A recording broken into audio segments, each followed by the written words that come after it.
Bom dia, boa tarde, boa noite, minha gente. Está começando mais um episódio do nosso podcast aqui, A Todo Vapor. Você nos acompanha tanto em vídeo quanto também no seu agregador de podcast favorito. E hoje nós estamos no episódio 199 do nosso podcast. Nós vamos falar o quê? Nós vamos analisar tudo o que aconteceu no GP da Bélgica de 2023 da Fórmula 1, 13ª etapa do campeonato. Então vai lá, coloca uma água para ferver, passa aquele cafezinho e vamos falar de Fórmula 1. Deixa eu adicionar meus grandes amigos e parceiros de live aí que nos ajudam com os comentários. Deixa eu estar adicionando eles aqui para a gente já começar o nosso bate-papo. A corrida de ontem, um pouquinho também da corrida sprint do sábado. E um GP aí que no sábado eu achei bem agitado, mas no domingo nem tanto. Embora o Max Verstappen salvou a corrida aí, escalando o pelotão. Deixa eu estar adicionando meus parceiros aqui. A gente já está começando aí nossa resenha. Ver se dá certo aqui.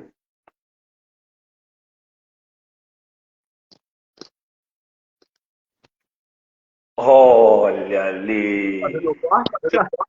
Cara. Bagunça da casa. Tudo tranquilo, meu amigo? Tranquilo. Boneco. Show. Ó, bonequinho do Omelete. Não tá... Ah, que legal. Não tá dando eco aí pra você não, né? Não. Não, tá tranquilo, tá limpo, né? Bagunça. Deixa o Vinícius. O Vinícius já entrou na live, mas ele ainda não. Ele não aceitou, ou ele não aceitou a solicitação, ou ele não fez a solicitação. Vou convidá-lo aqui novamente. E aí, Kevin, tudo bem com você? Tudo jóia contigo. De Red Bull hoje. Cara, onde é que tudo tranquilo. Homenagem ao Red Bull, né? Shopee que tu compra? Não entendi? Pois não? É na Shopee que você compra essas camisetas? Sim, Shopee, pô. Shopee tem tudo, né? Sim. Me manda depois os links que tu comprou aí. Cara, vocês estão com uma... Vocês estão dupla de piloto, cara. Então eu sou o Verstappen. Eu sou o Verstappen. Sério. Eu sou o Verstappen, então. Pô, eu tô de azul. Tô azul claro. Tá. Peraí, até vou levantar um pouquinho aqui, ó, pra ver se no teu tá escrito isso aqui, ó. Ah, não. Pior que não. Então, Pior que não. Pérez. Vinícius, tudo tranquilo, meu amigo? Boa noite, Kevin. Boa noite, Luiz. Boa noite. Bom dia, boa tarde, boa noite para vocês que nos acompanham aí no podcast, no F1 A Todo Vapor no Spotify, para quem nos assiste também a qualquer horário aí no YouTube, e quem nos acompanha no Overtake Brasil aí. Estamos juntos, né? Ô Vinícius, tu não pensa em fazer uma página tua, não? Puxa, cara, sabe que o Luiz e o Egleidson me incomodam com isso aí, cara. Tem que fazer. Tô pensando, tô em termos de tratativas, assim, de pensar de fazer um conteúdo, assim, bacana, né? Porque eu gosto, assim como o Luiz e o Egleidson, dessa parte histórica, né, da Fórmula 1, né? Aham, sim. Não, e agregaria muito. O Vinícius tem um vasto conhecimento de Fórmula 1. Sim, agregaria sim. muito se ele montasse uma página. Ele começou fazendo lives, na verdade, com os familiares dele, no perfil pessoal, que ele utiliza até hoje. Aí ele interagiu com a gente conheceu ele. O Egleidson falou pra mim assim, olha, convido o Vinícius, cara. Ele sabe muito, ele manja muito de Fórmula 1. Cá estamos nós aí já, acho que um ano já que o Vinícius participa com a gente. Um ano, né? Quero fazer Fez essa vídeo aqui. semana agora, esta semana que passou, fez um ano da nossa primeira live ali. Foi o GP da França, Vinícius, 2021? Exatamente. 2022. GP da França. 2022. Deixa eu aproveitar para dar uma boa noite aqui para o Matheus Bernardes, Meu o Paulo Alves. O Divaldo, ele participa muito lá na página da Overtake, comenta sempre os stories lá. Boa, Dá um abraço pra ele. Boa. Mandar um abraço especial pro Matheus Bernardes aí, que é meu irmão, né? Conhece também, ô Vinícius? Conhece bastante É meu Fórmula 1 ou irmão. não? É meu irmão. Não, mas eu tô perguntando.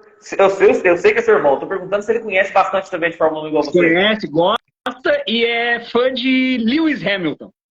Legal. Boa. Então, nós vamos falar um pouquinho das duas corridas, né? Nós tivemos duas corridas esse final de semana, a sprint, a principal, Spa-Francorchamps. 8ª vitória consecutiva do Max Verstappen, a uma aí de se igualar o recorde do Sebastian Vettel. E veio escalando o pelotão aí porque cumpriu 5 posições no grid de punição por troca de câmbio. Eu não vou falar da corrida de sábado ainda não, vou perguntar da de domingo. Vou começar com você, Vinícius. Gostou da corrida de ontem? Eu acho que prometeu muito, né? Por causa de desde sexta-feira que a gente teve um tempo muito chuvoso em Spa, né? Então prometeu muito para domingo e acabou entregando muito pouco em questão de clima e o clima da própria corrida, né? Então a própria sexta e sábado foram muito mais movimentados do que o domingo, propriamente dito, né? Sua nota para ontem, então, Vinícius? Eu vou dar Spa.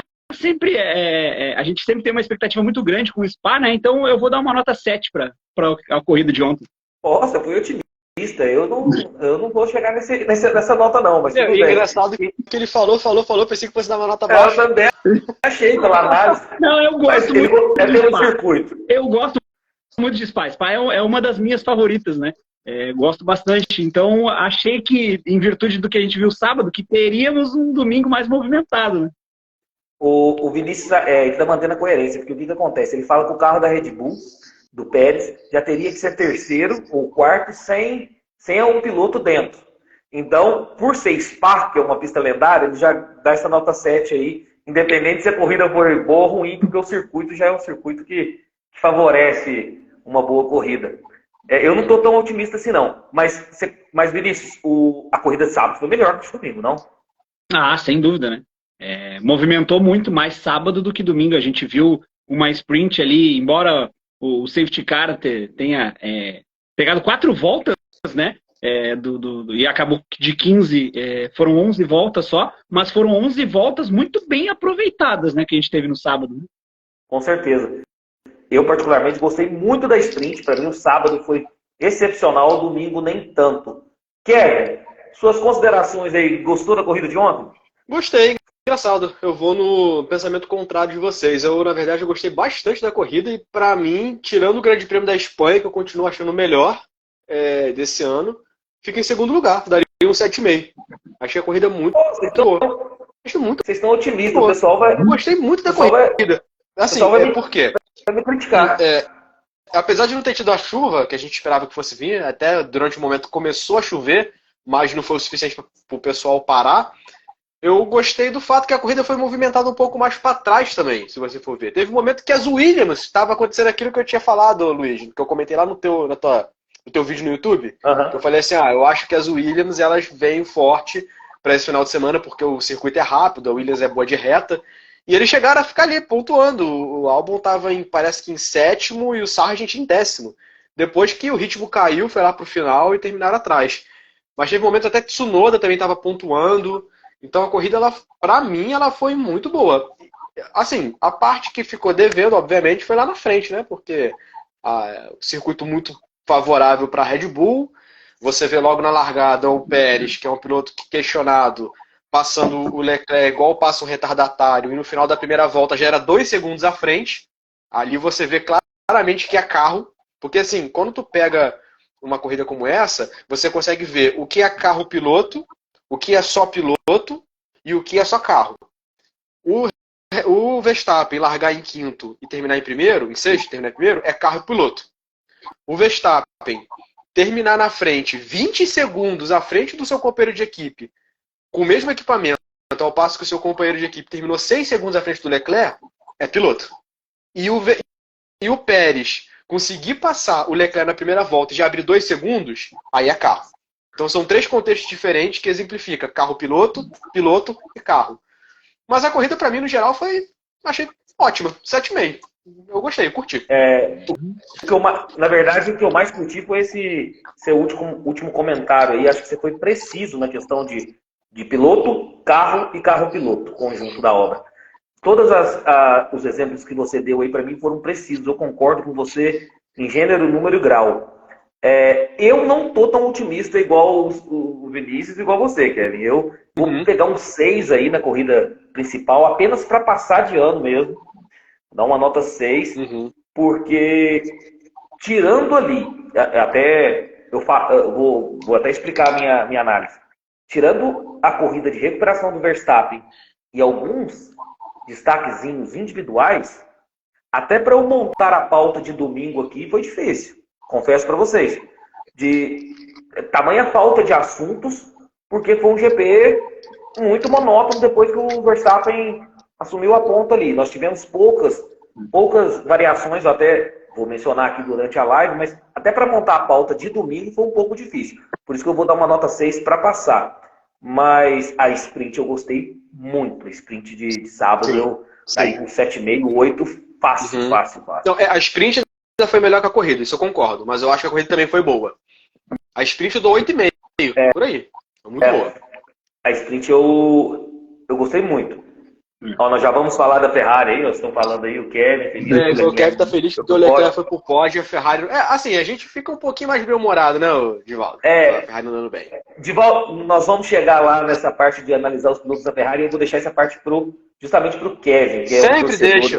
Sempre deixa. Eu já virei aquele italiano maluco. Ele é nata em terceiro. Nós tivemos uma classificação na sexta-feira, lembrando que essa classificação da sexta-feira é um qualify para a corrida principal. Nós tivemos a pole, a 20ª, se não me engano, pole da carreira do Charles Leclerc, com um tempo de 1,46,988, embora o piloto mais rápido, com o melhor tempo, tenha sido o Max Verstappen, com cerca de 1,46,168. 8 décimos de diferença ao tempo do Leclerc, que foi pole na sexta-feira. E essa pole garante o resultado, né, do grid, da posição do grid na corrida principal. Eu estou mencionando isso porque eu tive muitas perguntas no WhatsApp e no Instagram em relação a isso. Chegaram para mim e perguntaram, mas como assim? Como que a pole é do Leclerc e não do Max Verstappen? Eu não estou entendendo isso e tal. Aí eu até expliquei para as pessoas, lógico, no direct, no Instagram e no WhatsApp, mas eu vou aproveitar para explicar aqui na live como que funciona. Eu vou até tirar uma definição do Google aqui, ó, que é o seguinte: pole position. Um piloto é considerado pole position em automobilismo quando inicia a corrida na primeira posição do grid de largada. O termo foi adaptado das corridas de cavalo, ou seja, tiraram esse termo das corridas de cavalo, colocaram no automobilismo. Então, ou seja, o pole position é a primeira posição do grid de largada quando se inicia a corrida. Então, embora o Verstappen tenha sido mais rápido, cerca de 8 décimos mais rápido na sexta, como ele tinha punição a cumprir, ele não iria largar da primeira posição, então ele não é o pole position e a pole é do Charles Leclerc, aí, o piloto favorito aí do Kevin. Embora com 8 décimos de diferença, né? Rapaz, você viu, aí é outra coisa que eu falei, conjunto carro-piloto. Ali não é só carro, não. Ali não é só carro, não, porque o Pérez não botaria 0,8 no Leclerc, não. Ele botaria ali 0,3, no máximo 0,4. Boa. Mas aí o Verstappen só foi o mais rápido, não foi o pole para a corrida de domingo do Leclerc. Verstappen 5 posições no grid de punição por conta de uma troca de câmbio, que excedeu aí o número de trocas de câmbio. E o Magnussen também teve uma punição aí de 3 posições no grid, justamente também por atrapalhar o Charles Leclerc na classificação. Então, só para fazer esse detalhe, essas considerações acerca da classificação, porque me perguntaram bastante por que o Verstappen não era considerado o pole. E aí eu tive que explicar. Mas na sprint, mais um passeio do Verstappen, ele foi o mais rápido, e aí sim ele foi o pole na classificação sprint, isso no sábado, porque a punição não entra nessa questão da corrida sprint, sim apenas da corrida principal. Aí, o Vinícius e Kevin, vamos começar a abordar uns assuntos que eu anotei aqui sobre a corrida sprint do sábado. Tivemos a sprint na chuva, com um atraso, ela já teve um atraso. E após, nós tivemos uma largada em safety car, com safety car, ficaram 3 voltas, se eu não me engano, safety car na pista, e todos os carros com pneus de chuva extrema, ou seja, pneus de faixa azul. E aí eu vou te perguntar agora, Kevin, vou começar com você agora e não com o Vinícius, o seguinte: tem uma declaração agora recente do chefe da Pirelli, o presidente da Pirelli, não me recordo qual que é o cargo dele, falando que dessa forma que a Fórmula 1 aborda os pneus de chuva extrema, que é o de faixa azul, não há necessidade de tê-los. E isso já é um debate que a gente vem de 2, 3 temporadas já falando sobre isso. Por que ter pneus de chuva extrema hoje na Fórmula 1, meu amigo? O que você pensa sobre isso? Eu acho que o que devia ser feito na verdade, a Fórmula 1 rever essa questão de largar sobre safety car, né? No caso do circuito de Spa, eu até acho que convém, porque é um circuito perigoso ali na Rouge, então até a galera conseguir largar bem e tal, talvez caiba mesmo essa segurança de você, né, correr atrás do safety car. Mas em outras pistas eu concordo um pouco com o presidente da Pirelli, né? Para que a gente vai ter pneu de chuva se ele não é usado? Ele é pouquíssimo usado, pouquíssimo. Talvez pudesse mudar, assim, só se a Pirelli mudar a composição. Aí talvez caiba ela fazer isso. Ela colocar uma camada menor no pneu de chuva pesada e uma camada menor ainda no pneu intermediário. Então, assim, o pneu intermediário vira o pneu de chuva pesada e o pneu intermediário, um novo, ele seria um outro tipo de pneu. Uma camada um pouco menor que o atual intermediário. Só se for assim. Que, a meu ver, se isso está gerando algum problema na Fórmula 1, pneu de chuva extrema, pode ser talvez problema na Pirelli. Vocês não acham? Pode ser também a Pirelli, eu acho que não. Vou até dar uma opinião também. Deixa eu só, primeiro, antes também de pegar a opinião do Vinícius, deixa eu falar o nosso amigo Gleison aqui, justamente. Estava esperando a gente ter Chegou o Margarito. uma pausa no comentário. A questão com relação a Pirelli, pneus e pista e chuva, na verdade não é nem que os pneus não suportam a chuva, né? Que hoje em dia o pessoal diz muito, né? Ah, mas a Fórmula 1 não corre mais na chuva e tal. O que acontece é que como os carros aumentaram de tamanho, consecutivamente os pneus também acabaram aumentando de tamanho. Então, o que causa, o que deixa muito mais perigoso hoje em dia correr na chuva é porque não se tem visibilidade no piloto que vem atrás. Não é nem com relação à aderência em si, é porque não se tem uma visibilidade. A gente vê nas corridas com pouca chuva, né, que já tem aquele spray gigantesco, né? Então, até os pilotos, quando falam de Spa e da Eau Rouge, mais especificamente, o pessoal diz assim, mas o problema maior é segurança. Sim, é segurança. Mas os próprios pilotos dizem que o problema não é a Eau Rouge. O próprio Gasly, que era amigo do Antoine, que faleceu, né, Antoine Hubert, ele que todos os anos faz uma corrida em favor do Antoine, né? E ele disse, quando perguntado, ele disse assim, olha, o que você acha que tem que mudar no circuito, né? E em nenhum momento ele disse que teria que mudar o Rouge. Ele disse que o circuito em si ele não é perigoso, mas as condições em que às vezes se apresentam determinadas corridas, sim. Né? Então, a Eau Rouge, a Rádio 1, ela não é perigosa. Ela é perigosa em questão de chuva, quando se está a 300 km por hora e sem visibilidade nenhuma. Aí ela se torna totalmente perigosa. Eu vou dar minha opinião em relação a isso também, mas deixa eu primeiro cumprimentar meu amigo, o Egleison, da página Somos F1. Fala, meu amigo, tudo tranquilo? Salve, salve. Cheguei atrasado, mas cheguei. Você chegou meio latife na live hoje, né? Eu ia fazer uma outra piada, mas o pessoal ia me matar. Pode fazer. Pode fazer a piada. Seria quem? Cheguei meio barrichello. Ai, com o público brasileiro presente vai ser complicado. Nós vamos ter haters, bastante haters aí. Mas, em relação à questão da chuva, eu tenho uma posição meio igual o presidente, o diretor da Pirelli mencionou hoje. Eu acho que não há necessidade de ter pneus de chuva extrema, de faixa azul, porque não se usa na Fórmula 1.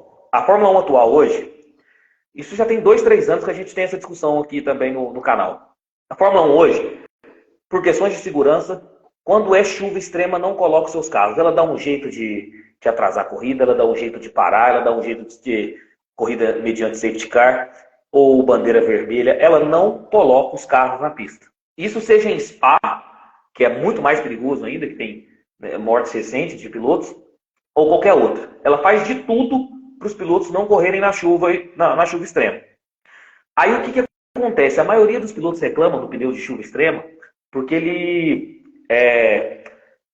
por causa do espaço que se tem, da camada, dá aquela questão do... Ai, meu Deus, esqueci o nome aqui agora, que espalha a água.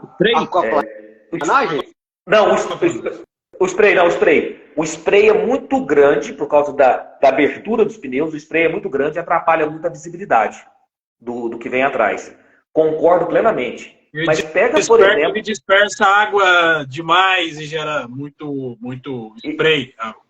Isso, spray, justamente isso. E olha que e aí o pessoal reclama de muito hoje em dia, disso. acho que gera até menos spray do que os de antigamente. Ainda geram menos. Aí que eu queria entrar nessa seara, justamente. Gera spray, realmente, a cavidade dos pneus ali, como eles são, eles têm os buraquinhos ali, porque é um pneu próprio para chuva, gera mais spray mesmo, de fato. E eles prezam muito pela segurança. Mas se você pegar a Fórmula 1 dos anos 80, dos anos 90, e pega um onboard do Senna, do Schumacher, do Piquet e de quem for, que vai correr nessas condições. Olha para você ver o onboard de Donington Park, aquela primeira volta, que eles falam que é a melhor primeira volta de todos os tempos. O Ayrton vai passando vários carros. Se você pegar o onboard dali, é impressionante você ver que não tem visibilidade nenhuma. O pessoal tá rindo aí, porque eu e o Egleitz, a gente debate bastante sobre a questão do Ayrton no WhatsApp. Mas assim, eu acredito que hoje em dia a Fórmula 1 não corre na chuva mais.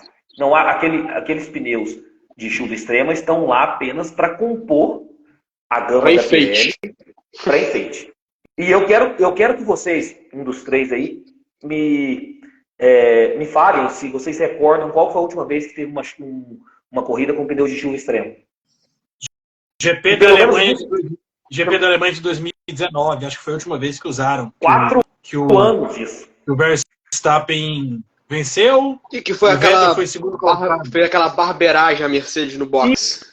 Isso, do box, foi quando eles colocaram aquele uniforme bonitinho, comemorativo. Aí o Hamilton bateu, o Bottas bateu, o Hülkenberg bateu, o Leclerc bateu, o Raikkonen bateu, todo mundo bateu.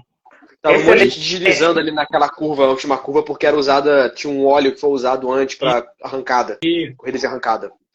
Aí teve, acho que da Turquia 2020 não chegaram a usar, não. Porque a pista estava muito saboada, daqui a piada, mas era pneu médio. O Hamilton foi campeão, acabou com pneu médio, com quase slick. E as demais vezes que usaram pneus de chuva extrema foi igual a corrida sprint do sábado. Vai lá, usa 3 voltinhas, entra, para a corrida, dá uma bandeira vermelha, volta com intermediários e vamos ter corrida. Então, até o Paulo Garcia, 97, falando que a Fórmula 1 está muito chata em relação a isso. E o Neto, lembrando aí que GP da Malásia de 2012 também. Aí ele já foi bem mais atrás. Mas o Egleitson acabou de lembrar uma corrida há 4 anos atrás. Então, para inglês ver ali o pneu de chuva extrema. Não se corre por conta de segurança. O Egleitson, você quer fazer uns comentários aí sobre essa questão do diretor da Pirelli aí? Há necessidade desse pneu? O nome do cidadão lá é Mário Isola, um italiano lá. Cara, Isola. Exatamente. O problema realmente não está no pneu. O pneu dispersa bastante água. Só que é na visibilidade, questão do spray. Só que você comentou, a visibilidade no passado era menos spray. Então o problema está onde? Está num excesso de segurança ou... Tem que fechar uma equação, então. Não dá para ficar nessa questão que toda vez que tem uma chuva mais forte, não corre. Não foi uma tempestade que nós vimos, pelo menos ontem em Spa. Dava para ter corrida. Até o Hamilton uma hora falou, galera, vamos que dá. E demorou demais. Então, assim, acho que a Fórmula 1 vai ter que achar um meio termo entre usar o pneu, como o Kevin falou, o pneu intermediário, o pneu de chuva, e definir, só tem um pneu. Se esse aqui não servir, não tem corrida. Porque fica algo idiota. Eles levam 3 jogos de pneus de chuva para todo final de semana. Até pro Bahrein leva, até quando chove. Nunca vai chover, mas levam. Para quê? Não tem necessidade. O portal Rota Ecológica fez uma pergunta interessante. Tem algo a ver com a morte do Julius Bianchi? Pode ser. Não. Porque choveu pode muito ser também, mas naquele dia. Eu acho o seguinte, até o Egleitson mencionou sobre Spa. Se essa decisão fosse apenas em Spa, porque Spa tem causado muitas mortes de piloto ultimamente, essa questão da batida em T, depois que sai da Rouge ali, Radion, mas não é só em Spa. Se essa corrida fosse no Canadá, seria da mesma forma. Se essa corrida fosse no Japão, seria a mesma forma. Como foi o GP do Japão da temporada passada. Então, em qualquer lugar, hoje em dia, não se fala em pneus de chuva extrema. Esse ano em Mônaco não foi uma chuva fraca, não sei se não foi uma chuva forte em Mônaco. Eles esperaram a pista quase secar para começar a prova. Ano passado também. Ano passado também. Pra caramba para ver. É E, porque, assim, com relação ao spray que a gente viu na sprint, não é muito diferente disso na corrida, entendeu? Então, se correram daquela forma na sprint, por que, não, mas não dá a para sprint foi correr? intermediário, Vinícius. Foi Foi de intermediário, Vinícius. Eles intermediário. partiram de azul, mas E trocaram para intermediários, né? Mas o que eu vejo, assim, ó, há um excesso, que o Iglesias falou muito bem, há um excesso de zelo com a segurança nessa relação de chuva e Fórmula 1. Tá? Eu acho que... E os carros eles são tão seguros hoje em dia, pra que ter isso, né? Se fosse antigamente, tudo bem. Dá pra entender antigamente. O para-choque era a cara do piloto. Eu acho que nós teremos alguma novidade a partir do ano que vem, porque a partir de 2025 teremos ou não, né, uma nova fornecedora de pneus. E a Bridgestone está na briga junto com a Pirelli, né? Então, assim, quando tem um outro concorrente, força com que aquele que está em jogo hoje, né, que ele tenha algum diferencial, né? E a Pirelli tem andado tranquilamente, né? Mas uma coisa que eu não consigo entender, a Fórmula 1 coloca as categorias de base, que os pilotos são muito menos experientes para correr em condições piores. O acidente agora do último piloto estava com neblina, a condição estava muito ruim de visibilidade na Fórmula 3, teve aquele acidente fatal. Mas assim, acho que foi ano passado, você lembra, Kevin? Acho que em 2021, uma ultrapassagem que o Collet fez na Fórmula 2, Sim. Na Fórmula 3, ali no início da Rouge com a Red One, passou 2 por fora, e estava chovendo demais. E foi antes do Qualify da Fórmula 1. A Fórmula 1 não teve Qualify, a Fórmula 1 não correu. Então é o seguinte, os moleques da base estão se arriscando mais do que os pilotos profissionais da categoria mais segura. É isso que eu não consigo entender. Assim, uma outra questão que eu acho que vem a calhar para essa discussão é o seguinte. O GP da Bélgica, o Spa-Francorchamps, ele sempre teve uma data diferente. No entanto, já tem anos que ele é colocado para ser o início da segunda parte da temporada e esse ano, excepcionalmente, o final da primeira parte da temporada. Então, geralmente, os últimos GPs da Bélgica estão sendo nesse final de julho ou início de agosto. O final de agosto. Esse período em Spa, esse período na Bélgica, é extremamente chuvoso. Então, assim, inclusive o pessoal que vai em loco e comenta a Fórmula 1 sempre fala que esse período é um período que geralmente chove na Bélgica, em Spa, ali, né, na região, ainda mais a região de muitas árvores e tal, certamente chove. Então, o que acontece? Nós vamos ter GP da Bélgica chovendo, provavelmente. Ou você muda a data do GP da Bélgica, ou você admite que os pilotos corram com chuva, porque senão você não vai ter. Nós tivemos o não GP da Bélgica em 2020, que é aquele para inglês ver. Foi 21, desculpa. 21. Nós já tivemos, pode pegar os últimos 5 ou 6 anos de GP da Bélgica, acho que em 3 ou 4 choveram. Então, assim, vai ter chuva, cara. Então, ou você muda a data do GP, ou não vai ter GP da Bélgica. E Spa, eu fico triste porque Spa é uma das pistas mais lendárias que tem no calendário. E se ficar dessa forma, se não correr na chuva em Spa, então é melhor mudar a data, colocar numa data que não chova lá para a gente ver espetáculo. Não é isso, Vinícius? Exatamente, porque o que o Gasly mesmo falou, né? Mais uma vez, o problema não é o circuito. Não tem problemas de aquaplanar, nem nada disso. A questão é somente visibilidade. Mais uma vez, o contrato da Pirelli vai até o final de 2024. Não sabemos se vai ser a Pirelli ou se vai ser a Bridgestone. Por enquanto só tem as duas concorrendo, né? Mas eu acho que pro ano que vem a gente vai ter alguma novidade com relação a isso, porque como vai ser o último, em tese, né?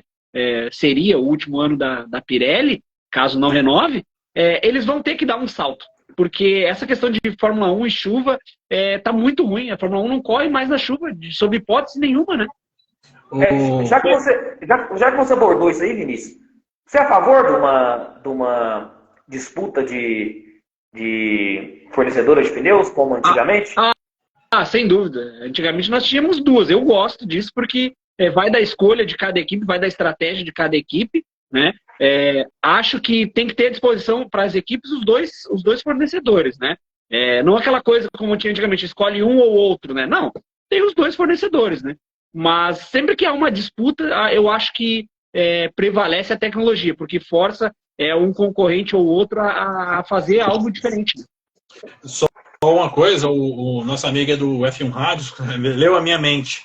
A questão do efeito solo, toda a questão da aerodinâmica do carro ser do assoalho, influencia muito nessa questão também do spray, né, que eles queriam diminuir alguns anos atrás, mas como toda a turbulência do carro agora passa por baixo, isso aí joga mais spray ainda do que eles queriam diminuir alguns anos atrás. Então, tem essa questão também. Tem excelente a ponderação do F1 Rádio Brasil, só que nós já não temos corrida na chuva antes de efeito solo, antes das 2 temporadas aí que nós estamos com o novo regulamento.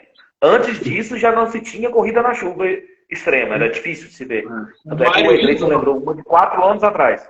O Mário Isla deu uma declaração no ano passado, que eu achei bem interessante. Ele falou que a questão de não ter a evolução dos pneus de chuva é culpa das equipes, porque toda vez que as equipes, que vai ter os testes de pneus de chuva, as equipes fazem corpo mole, e ele falou, não levam a sério, fazem o teste nas coxas, só fazer, e normalmente a Pirelli pede para mandar os pilotos principais, os pilotos darem feedback, ele coloca o piloto reserva, coloca o Mick Schumacher, coloca o Daniel Ricciardo, não levam a sério, então não tem desenvolvimento, porque as equipes também estão fazendo questão de andar na chuva. Excelente ponderação. Falar dessa questão da chuva extrema, de pneus faixa azul, que a gente começando na sprint aí. E aí, quando o safety car entrou para os boxes, vários pilotos, e não o Verstappen, que era o líder da sprint, foram para os boxes também para colocar pneus intermediários, que as condições de pista tinha melhorado bastante. E o Verstappen não foi na volta seguinte, perdeu a primeira posição aí pro Piastri, que fez um corridaço, desculpe, e perdeu no undercut essa posição. Kevin, você acha que a Red Bull errou em não chamar o Verstappen ali logo na primeira volta, ou até quando a Red Bull erra, fica tranquilo, que depois ele tira essa diferença na pista? Exatamente isso que você falou agora. Quando o piloto ele tá num ritmo muito bom, ele tá muito além dos outros, isso acontecia com o Hamilton, né? Às vezes a Mercedes conseguia dar uma falhada na estratégia antigamente e o Hamilton ele conseguia corrigir porque estava num melhor momento, melhor carro, então ele conseguia corrigir os erros da equipe e acaba mascarando, né? Se não tivesse num bom momento, todo mundo ia falar do erro da Red Bull, mas como ele consegue trazer o resultado de qualquer forma, então não faz muita diferença, não. Aproveitar para dar um abraço aqui pro Cid, ó. Um abraço pro Luiz, pro Kevin, pro Vini Grêmio e ao a Vini Grêmio até a morte e o Egleison, pai de todos nós. Pai de todos nós. Bom, então vou perguntar ao Egleison aqui, ó.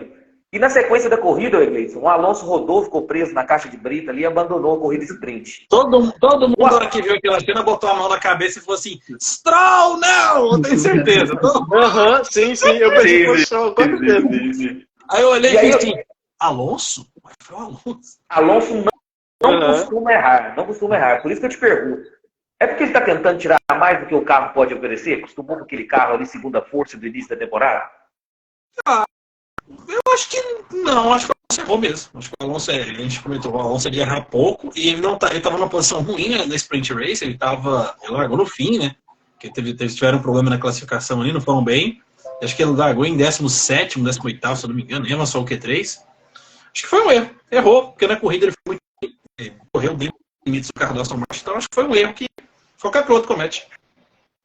E assim, eu acho que o Alonso também está convivendo muito tempo com o Stroll, né? Então ele deu uma estrolada ali também. É muita convivência, né? E assim, nós tivemos uma outra parte da corrida interessantíssima, que foi o seguinte, que agora eu quero a opinião de vocês.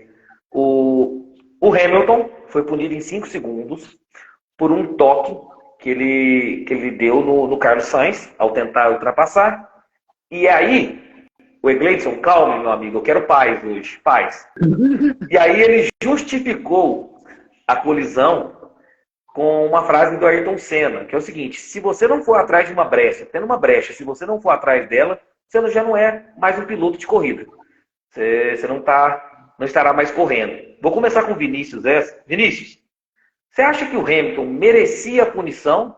Ou na chuva, pelas condições, tentando a brecha ali mesmo, é um incidente de corrida? Não, ali no caso, ô Luiz, a gente consegue perceber na imagem que o Hamilton ainda não tinha passado, tinha meio carro ainda para trás do Pérez. Então, seja o Pérez, né? Ou seja, quem for, seja o Pérez ou seja um piloto de Fórmula 1, se o cara não tem mais de meio carro de vantagem, ele não pode colocar o carro de lado, né? E a gente viu ali que tinha espaço para o lado do Hamilton. O que mais me chamou a atenção foi isso. Porque se não houvesse espaço para o Hamilton, só houvesse a grama, aí justificaria, né? O Hamilton continuar naquele traçado. Na verdade, o Hamilton ele não colocou o carro para o lado. Ele só manteve o traçado dele. E logo na sequência a curva era uma inclinação para a direita, né? E aí o Hamilton tinha que colocar para o lado. E automaticamente ao colocar para o lado ele teria que reduzir a velocidade. E o Pérez assumiria de novo a posição que já era dele, né? Então, por esse motivo, e pelo motivo que o Gleison já colocou também na página dele, que o Hamilton é reincidente nesses casos, semelhantíssimo, eu achei que a punição foi justa.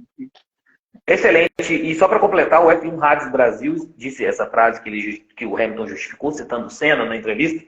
É uma frase usada em 1990, depois do toque com o Prost. Ele colocou, se não me engano aqui, eu acho que também mas eu não tenho certeza, mas o Egleison já falou isso ali, o Egleison é antenado, com certeza. Então, foi em 1990 essa frase. O Egleison, quer completar aí o que o Vinícius falou dessa punição do Hamilton? Eu acho que foi uma punição ideal. Não foi um lance de corrida, ok. Uma punição de 5 segundos ali, eu acho que ela vai muito pelo que... Eu sou da pessoa que acha que a consequência faz parte. Então, abandonar o carro do Pérez, o Pérez precisou abandonar a corrida, mas uma punição de 5 segundos era o ideal, não precisava mais do que isso. O pessoal quer quase arrancar a cabeça do Hamilton por coisas que acontecem. Mas igual o Vinícius falou, eu postei na minha página, o pessoal tá me odiando, os fãs dos Hamilton hoje estão me odiando, porque eu postei um vídeo compilado, acho que tem umas 30 batidas do Hamilton, da mesma forma, onde ele tá por dentro, o piloto tá por fora, ele tá na metade do carro e tem um toque. Aí tem Albon, Verstappen, Massa, tem uns 30 toques. Então, assim, o Hamilton, ele tem essa... Ele já tem essa manha de conseguir dar um totozinho, uma espalhada, que é normal que os pilotos fazem, mas ele pegou uma manha que ele consegue fazer isso de uma forma incrível, que ele consegue tirar alguém da corrida e o carro dele nunca estraga. Tá lá na página, vocês vão ver, o pessoal tá me odiando, meu Deus do céu. Ele venceu o GP da Grã-Bretanha de 2021, naquela disputa perrengue com o Max Verstappen, dessa forma. Vou dar um exemplo. O Albon, na Albon, você perdeu com o Albon, vocês lembram que o Albon tá por fora e Brasil e Áustria. Áustria. 5 segundos é o ideal. Se não punisse também, não acharia o fim do mundo, mas pelo dano que ele causou ao piloto, 5 segundos está de bom tamanho. Mas o Hamilton, ele tem essa manha da espalhada aí que ele aprendeu, tem tempo. Mas eu tenho que pedir desculpas aqui. Eu falei equivocadamente Sainz. Não, gente, Pérez, perdão. Hamilton, Sérgio Pérez, não Carlos Sainz. Carlos Sainz vai ser na corrida de domingo. Eu confundi, mas aí quando eu vi os comentários aqui, então a colisão foi com o Sérgio Pérez. E aí, deixa eu passar então rapidinho o resultado da corrida sprint, para a gente ir para a corrida de ontem, principal. Vitória do Verstappen, né? 8 pontinhos aí. Segundo, Oscar Piastri, um resultado louvável aí para o Piastri. Terceiro lugar, Pierre Gasly, surpreendentemente. Aí. Corrida na chuva, a gente iguala muito a situação entre os pilotos e carros. Quarto, Carlos Sainz. Quinto, Charles Leclerc. Sexto, Lando Norris. Sétimo, Lewis Hamilton, por conta também da punição de 5 segundos. Oitavo, George Russell. Então esse aí foi o resultado da corrida sprint. Corrida principal do domingo. Hülkenberg largou do pit lane. Largada, nós tivemos aí o toque do Carlos Sainz no Oscar Piastri. Ocasionou aí o abandono do Piastri imediato e depois pela avaria do carro na volta 24, até que o Sainz resistiu bem com o carro aí, mas ele também abandonou. Então os dois saíram fora. Mas durante a transmissão nós não tivemos nenhuma questão de punição sobre essa questão do toque do Carlos Sainz no Piastri. Eu vou começar com o Kevin agora. Kevin, incidente de corrida ou o Carlos Sainz ou o Piastri, alguém merecia alguma punição? Incidente de corrida, até porque a punição eles já receberam, né? Que foi ambos abandonarem. No caso, a punição que eu digo assim, né? O acaso, né? Fez eles abandonarem, as consequências. Eu acho que ali não tinha espaço para nenhum dos dois. No caso do Sainz, ele estava querendo evitar bater no Hamilton. Tu vê que ele frita o pneu e joga para a direita, para não acertar a traseira do Hamilton. E o Piastri também tentou entrar onde não dava, né? Então, não diria que tem um culpado ali. Foi mais, os dois foram... O Piastri foi afobado de tentar entrar onde não tinha como, mas o Sainz também, eu não sei se ele olhou pro retrovisor na hora que estava entrando na curva. Não me pareceu muito também, não. Eu daria um pouquinho, eu também acho que foi incidente de corrida, mas eu daria um pouquinho mais de culpa pro Sainz, o Kevin. Sabe por quê? O Sainz estava indo por fora. Uhum. E aí o Hamilton fechou ele, e aí ele, para não bater na traseira do Hamilton, aí ele já jogou o carro para dentro, tirou para dentro, mas sem olhar retrovisor, sem olhar nada, e aí foi, sem preocupar com o que vinha atrás, e espremeu o Piastri contra o muro. Assim, se fosse para eu avaliar, eu acho que o Sainz é um pouquinho mais batida não foi né? assim. A batida não foi assim, por exemplo. Ele tirou pra cá e o Piastri passou, acertou. Não foi isso. Ele tirou pra cá e depois jogou pra cá de novo, pra direita. Ele fez 2 movimentos pra direita. Ele fez pra tirar do Hamilton e depois pra entrar. Aí acertou o Piastri. Pode falar. Mas na verdade, vamos lá. Na verdade, essa largada do Sainz me lembrou muito, mas muito, eu jogando videogame, velho. Eu jogando videogame exatamente isso aí. Eu acelero tudo.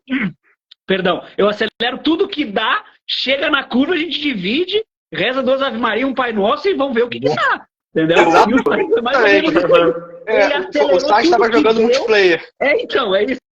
Eu me senti, quando eu vi aquele lance, eu digo, cara, já posso ser piloto de Fórmula 1, igual o Sainz. Né? Sim. Então tipo assim, o Sainz acelerou tudo que deu, ele achou que dava para passar o Hamilton, quando o Hamilton fechou, ele ficou sem reação, e aí para ele não brecar, né, para ele não reduzir e perder mais posições, ele simplesmente jogou pro lado. Só que ele não viu que o Piastri estava ali do lado. E aí o Piastri já estava com meio carro. Então ali foi o erro, para mim, na minha opinião, o erro do Sainz, né? Que ele acelerou e freou depois do Deus me livre, né? Mas, ô Vinícius, você daria posição para ele? Ou você acha que incidente de corrida tá tranquilo? Não. Para mim foi um incidente de corrida, né? Mas claramente o Sainz foi culpado. Mas incidente de corrida, acho que isso aí acontece, mas foi precipitação do Sainz, na verdade. Quer completar, Iglesias? Você tá sem áudio, Iglesias? Eu já acho que foi culpa do Piastri. Sério? Sim. Vai lá. Porque se você olhar as fotos, mesmo depois que o Sainz já está fritando o pneu, o Piastri está menos de meio carro atrás do Sainz. E se você olhar o momento que eles batem, o Piastri basicamente não está pegando nenhum ponto de asfalto, ele está basicamente em cima da zebra. E aí, se você volta no passado, você vai ver que tem muitas batidas ali. O Verstappen já bateu ali, tentando fazer isso em cima do Raikkonen. Então, aquele ponto da La Source ali, quem tá por dentro, desculpa a expressão, sempre vai se foder, a verdade é essa. Então, assim, é muito complicado você mergulhar ali por dentro. Então, o Piastri que estava largando bem, numa posição boa, eu acho que dava para ser um pouco mais cauteloso. Ele tentou mergulhar num lugar que, não sei, eu acho que... Ele foi otimista. Uhum. Excelente comentário. Deixem vocês aí na caixa de comentários a opinião de vocês. Quem teria um pouquinho mais de culpa em relação a esse acidente? Tem eu e o Vinícius mantendo mais a questão do Sainz. Eu também acho que o Sainz foi precipitado. O Iglesias já deu uma opinião excelente também, achando que foi o Piastri. Deixem vocês aí também na caixa de comentários. Isso é bom que a gente tem. Eu gosto quando a gente tem divergências de opiniões. Não, porque, né? e essa palavra que o Egleison falou foi justamente o que o Max usou no sábado, né? Cautela. Ele disse, olha, eu tenho que ter cautela na largada, porque historicamente aqui acontecem muitos incidentes na La Source, né? Então o Piastri, na verdade o Max foi tudo que o Piastri não foi, né? Cauteloso, essa palavra que o Egleison usou muito bem, né? Então faltou um pouco de cautela para o Piastri, que eu também acho que é um pouco de inexperiência de largar lá na frente, né? E aquele ímpeto quase que irresponsável de eu vou conseguir ultrapassar todo mundo, né? Então, se o Piastri tivesse aguardado um pouquinho, com certeza ele estaria na corrida. Né? Mas essa questão de cautela também é complicada, sabe por quê? Geralmente, essa questão de cautela, quem tem que ter cautela é quem está segurando os pontos lá na frente. Por exemplo, o Verstappen, o Sérgio Pérez. Quando é pilotos que precisam de resultados e estão em equipes menores, de meio de pelotão ou para baixo ali, o Alonso dá umas entrevistas legais em relação a isso. Então não tem que ter cautela, não. Aquela vez que o Alonso acho que largou em segundo na pole, falou, eu não tenho que ter cautela, não estou precisando, eu não estou lutando pelo campeonato. Quem tem que ter cautela é quem está lutando aqui pro campeonato, entendeu? Eu vou com tudo. Então, assim, tem essa questão também, que geralmente quem tá lutando, quem tá indo por tudo ou nada, não vai ter cautela. Cautela vai ter quem tá com a calculadora ali na mão, para olhar a questão de pontuação, disputa pelo campeonato. O mais engraçado disso tudo é o tempo muda as pessoas, né? O Verstappen falando de cautela, o psicopata do passado. Isso chama experiência, né? Chama vivência. Tá Amadurecimento. Amadurecimento. E vamos falar então, o Verstappen, ó, largou em sexto, porque ele teve a punição de 5 posições no grid, né? Trocou a caixa de câmbio. E escalou o pelotão, venceu mais uma vez fácil, 22 segundos de diferença para o segundo colocado, que é o seu companheiro de equipe, que em tese possui o mesmo carro, o mesmo equipamento. Mas isso não me surpreende não, porque no GP da temporada passada ele largou de 12º, então, e venceu do mesmo jeito. 14º, desculpa. E venceu do mesmo jeito. Então, assim, não me surpreende. A questão do Verstappen agora é simplesmente os recordes que ele vai bater. E agora, o Gleison, vou perguntar para você. 8 vitórias consecutivas. O próximo GP, pós-Pérez, ele vai correr em casa com o apoio da torcida laranja. Ele vai correr simplesmente no GP da Holanda, quando voltar das férias de verão da Fórmula 1. Ele vai igualar aí o Vettel, provavelmente, né? As 9 vitórias consecutivas. Eu acho que ele vai igualar e vai passar. Eu acho que o Verstappen vence na Holanda e vence em Monza. Mas eu tenho um sentimento que Singapura ele não vai vencer. Eu acho que Singapura vai acabar ali essa sequência de vitórias do Verstappen. Não me pergunte por quê, mas por ser uma pista de rua, uma pista bem travada, eu acho que ali nessa corrida vai acontecer alguma coisa, mas é isso que você falou, serão 10 vitórias consecutivas, vai quebrar o recorde do Vettel, e a Red Bull agora já tem 13 vitórias consecutivas, né? Então, venceram 23 das últimas 21 provas, se eu não me engano, então é impressionante. E assim, corre o risco também da Red Bull ter o melhor aproveitamento também de uma temporada, que se eu não me engano é 88 da McLaren MP44 de Senna e Prost, foram 15 de 16 corridas. Não é isso? Se não me falha a memória, é a melhor, ou é a Mercedes de 2020? Uma das duas aí é a melhor aproveitamento, né? Primeiro é a McLaren e depois a Mercedes de 2016, que venceu 19 de 21 provas.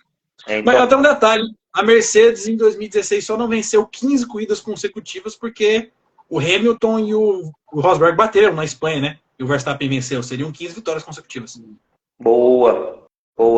E nesse recorde do Vettel, olha, Schumacher com 6 vitórias consecutivas de GP da Itália de 2000 a Malásia 2021, 6 vitórias. Depois vem Nico Rosberg, 7 vitórias consecutivas do GP do México de 2015 ao GP da Rússia de 2016.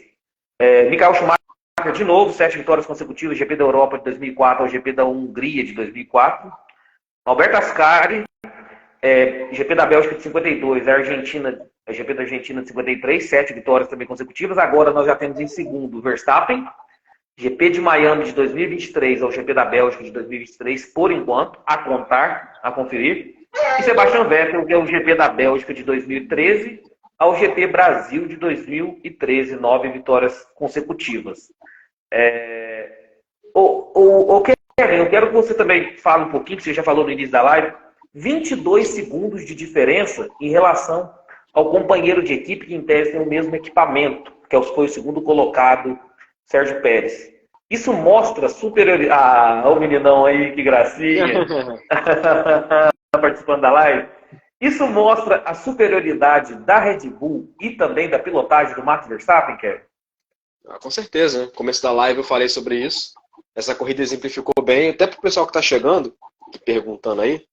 Teve até o Cid Oliver perguntou uma pergunta para vocês 4. Tirando a limitação psicológica e talentísticas do Pérez, vocês acham que o carro do Pérez é igual ao do Max? O do Pérez tem menos potência, eu acho. Sacanagem do Cid.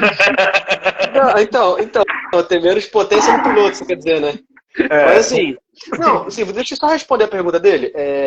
Eu acho que o carro é igual, mas o DNA é feito para o estilo de pilotagem do Max. Então isso favorece o Max. Mas se fizesse um carro para o estilo de pilotagem do Pérez, o Max ia ganhar o Pérez de qualquer jeito. Entendeu? Talvez seria um pouco mais apertado somente pro carro ser do estilo do Pérez. Seria um pouquinho mais apertado. Mas o Max venceria de qualquer jeito. Ok. Então, é isso. Eu postei um gráfico que eu peguei no sábado, sexta-feira. Na classificação de sexta-feira. Um gráfico aqui. E o engraçado desse gráfico que o Pérez, na volta da classificação de sexta-feira, foi mais rápido que o Verstappen, quase 70% da volta. Ele foi mais rápido que o Verstappen. Aí você analisa o gráfico, ele foi mais rápido nas curvas de alta e nas retas. O Pérez foi mais rápido que o Verstappen. Só que quando chegava nas frenagens, retomadas e curvas mais lentas, o Pérez perdia. Ou seja, a diferença entre os dois é nas curvas, onde de fato o piloto faz diferença. Então, mas olha que loucura. E o Pérez é especialista em pista de rua, curvas lentas. Onde são curvas de baixa e retomada de curva de baixa. Assim, tô dizendo, antagônico, né? Isso. Então, assim, fica difícil a gente dizer assim, o carro do Pérez tem menos potência. Não, o carro dele de reta anda mais do que o do Max. Então o problema está justamente que o Felipe Jafone um dia falou isso, até um vídeo, depois eu mando para vocês. Que o Felipe Jafone falou em maio. Ele falou assim, quando chegar na fase europeia, o Pérez vai tomar um chabu gigante. Que ele explica que o Verstappen tem essa diferença de conseguir entrar na curva, frear cedo, conseguir manter velocidade e acelerar mais cedo. Então isso tem coisa que eles falam que até na telemetria é difícil de dizer. O que o Verstappen faz? Os pilotos tentam copiar, mas não conseguem para esse estilo de carro. Pode ser que seja do regulamento, alguma coisa, mas que ele faz alguma coisa que ele freia mais cedo, leva mais velocidade e consegue acelerar mais cedo. Então, que os caras, os pilotos, olham pro outro, Leclerc, os caras falam, porra, como é que o cara faz isso? Como que ele consegue fazer isso? Não tem um explicação. Acho que eu vou concluir o que o Gleison falou, o seguinte, a diferença entre uma pecinha que está entre o volante e o banco do carro. Entendeu? Tem uma pecinha que fica ali sentada, que a diferença está aí. Então, aí deixa eu colocar uma informação, na verdade, que isso que o Kevin falou era o que o Pérez usava muito em 2021, né? O carro foi projetado para o estilo de pilotagem do Max, que era realmente, o Max gosta de um carro mais arredio, de um carro que sai um pouco mais de traseira, que é onde ele consegue controlar melhor, né? Em 2021, o Pérez usou muito essa desculpa. Muito. Não digo que nem que é desculpa, né? Usou muito esse pretexto, né? Que realmente era verdade. Ele não participou do projeto do carro. Já a partir de 2022, não. A partir de 2022 tem o dedo do Pérez, tem o dedo do Max. Então, assim, do ano passado para cá, aí sim, aí vira a desculpa do Pérez de falar uma coisa. Tanto que a gente nem viu o Pérez mais falar sobre isso, né? Verdade seja dita, o Pérez não usou mais esse argumento de que o carro é projetado para o estilo de pilotagem do Max. Ele sabe, ele está consciente, o termo que o Egleito usa é muito bom, da nave espacial que ele tem nas mãos, né? E do quanto ele não está entregando o resultado. E aí o pessoal às vezes esquece, né? Eu não sei se vai dar para... Eu ainda acredito que seja sim. Eu acredito que seja sim.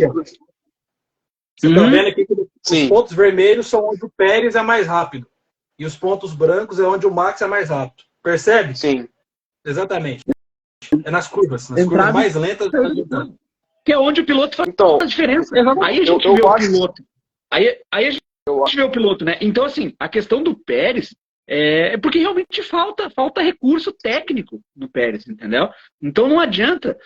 Pode dar um carro com 100 cavalos a menos pro Verstappen. Ele vai chegar na frente do Pérez porque falta recurso técnico, né? Então essa coisa que o Cid colocou em tom de brincadeira, eu acho que o carro do Pérez está com menos potência. Não, tem gente que leva isso a sério. Tem gente que realmente acha que o carro do Pérez está com menos potência e tal, e o Pérez está sendo prejudicado. Isso se falava na época de Rubinho também, principalmente nós brasileiros. Eu acho que tem a questão do patriotismo. Na época de Rubinho e Schumacher, se tinha isso na imprensa, se tinha isso vinculado nos veículos da época, falando que o carro do Rubinho era prejudicado em relação ao carro do Schumacher. Não, gente. O Rubinho mesmo ele fala nas lives dele aí com o Reginaldo Leme, que ele fala o seguinte: eu fui um bom piloto, mas o Schumacher era o Schumacher, gente. E ponto final. Eu acredito que o carro sim seja por estilo de pilotagem do Verstappen, mas não é esse o motivo que faz o Pérez andar atrás, entendeu? Não é esse o motivo. Foi o que eu falei agora há pouco. Se fizesse um carro por estilo de pilotagem do Pérez, o Max venceria de qualquer jeito. O que eu acredito que a Red Bull faz é um carro pro acerto do Max, porque obviamente você vai usar o seu melhor piloto, gente. Mas eu ainda Se eu fosse chefe de equipe, eu falasse assim, ó, galera, vamos montar o carro pro estilo do Max para poder trucidar a concorrência. Porque se tu faz um carro focando no Pérez, tu tá arriscado a Red Bull perder o título pro Hamilton. Eu tento a discordar um pouquinho do Kevin. Eu tento a discordar um pouquinho só por um motivo, que eu vou até exemplificar. O carro da Williams, o George Russell corria, fazia dele o que ele queria. Ele foi migrado, ele foi levado ao carro da Mercedes, que há 7 anos, ou 6 anos, vinham sendo feitos para o estilo de pilotagem do heptacampeão Lewis Hamilton. O Russell chegou chutando a porta e teve números melhores que o Lewis Hamilton na temporada passada. É isso. Então, gente, vamos combinar também. O Pérez não é esse piloto. Sim, só que o Hamilton aí entra a perícia do Hamilton. Por quê? A questão de adaptabilidade. Por quê? O carro é feito por Hamilton, só que o Hamilton não se adaptou de primeiro momento ao porpoising. Ele sofria muito com isso, muito problema nas costas, e ele não conseguia se adaptar. A partir do momento que ele se adaptou, ó, é surra atrás de surra. Então, Kevin, esquece o que eu disse dessa temporada. Pega Bahrein 2020, onde o Russell ainda era piloto da Williams, e ele vem substituir o Hamilton com assento diferente, que ele é bem mais alto, e era o assento do Hamilton, que é um piloto bem mais baixo. Ele pega o carro no final de semana, e ele só não vence por um erro que a Mercedes nunca cometeu na sua história. Suspeitíssimo. Que foi a nossa primeira live, inclusive, juntos. Então vamos lá. É questão do piloto, gente. Piloto claro mesmo. Claro. Luiz, é simples. Schumacher era melhor que Barrichello, Vettel era melhor do que Weber, Hamilton melhor do que Bottas e Verstappen melhor do que Pérez.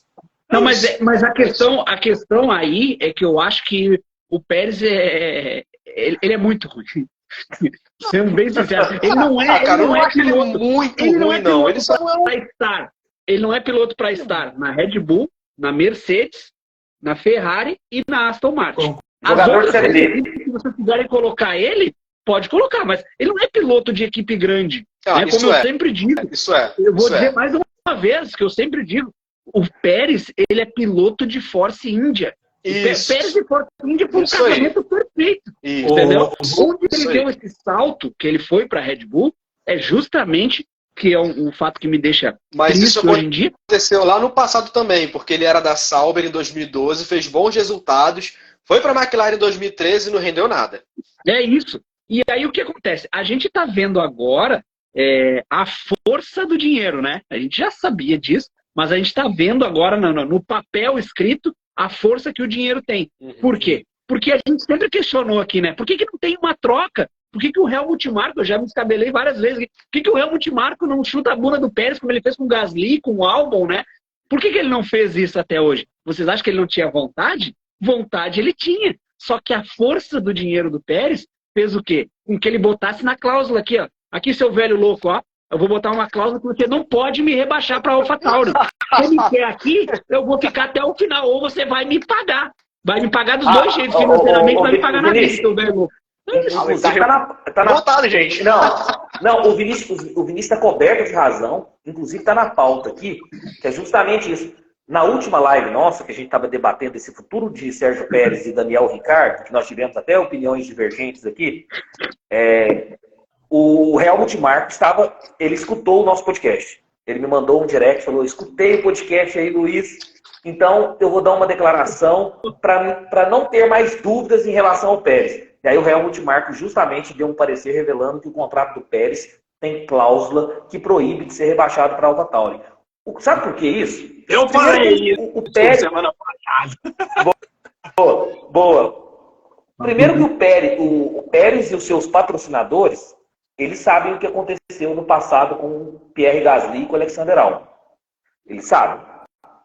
Se eu estou chegando com dinheiro, se eu estou chegando injetando dinheiro, eu não sou burro suficientemente de não fazer um contrato na qual eu vou reger as cláusulas que me beneficiem também. Eu não sabia dessa informação, o Helmut Marko escutou o nosso podcast e deu essa declaração aí para sanar as dúvidas. Então, assim, o dinheiro que o Pérez traz e o histórico de demissões do Helmut Marko em relação a Gasly e Albon foram preponderantes para isso. Então, Pérez não pode ser rebaixado. Infelizmente. Mas, ô Luiz, só voltando à sua pergunta lá no começo, sobre a questão do carro. Então, eu falei no começo da live, não sei se o Gleison estava aqui, acho que não, quando eu estava falando não. A questão do... O que essa corrida exemplificou perfeitamente, o que é conjunto carro-piloto, o que é carro e o que é piloto e o que é carro. O conjunto carro-piloto, Max largar em sexto, com seu equipamento, passar todo mundo e vencer. Ponto. Carro-piloto. O que é piloto? Max terminar mais de 20 segundos à frente do seu companheiro de equipe, que usa o mesmo equipamento.